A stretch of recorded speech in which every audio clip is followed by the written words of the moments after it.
ჩვენ ვცდილობთ, რომ რაც შეიძლება მეტი კომფორტის შესაძლებლობა გაუჩნდეს პაციენტს.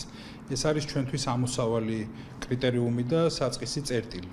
ბუნებრივია, რომ ამ კომფორტის მიწოდებაში სამართლიანია თუ კლინიკებსაც ექნებათ დამატებით ანაზღაურების მოთხოვნის შესაძლებლობა, თუმცა აქაც რა თქმა უნდა გვევალება, რომ განსაკუთრებულად ფრთხილები ვიყოთ იმისთვის, რომ ეს არ გახდეს ცალკეულ შემთხვევაში, ვთქვათ, არასწორად ამ პრაქტიკის გამოყენების შესაძლებლობა. ერთია, რომ დამატებითი კომფორტი არსებობდეს, მეორეს მხრივ ეს უნდა იყოს, რა თქმა უნდა, სამართლიანად რეგულირებული. სამართლიან რეგულირებაში იგულისხმება ის, რომ ერთის მხრივ ფასი არ იყოს იმგვარად რეგლამენტირებული, რომელიც მისცემს შესაძლებლობას გარკვეული წნეხის ფორმა მიიღოს ამ ყველაფერმა და მეორეს მხრივ, რა თქმა უნდა, ჩვენ გვაქვს იქ მექანიზმები გათვალისწინებული, რომლის მეშვეობითაც დაზღვეულია პაციენტი, რომ თუ კი მისი სურვილი არ იქნება, რომ ისარგებლოს ამ დამატებითი კომფორტით პალატის სახით, ამ შემთხვევაში მას სტანდარტული, მაღალი ხარისხის სტანდარტული პალატით მომსახურება უნდა შეეთავაზოს სტანდარტული ფორმით და შესაბამისად მისგან ანაზღაურების მოთხოვნა იქნება დაუშვებელი. ჩვენთვის განსაკუთრებული ყურადღების საგანია,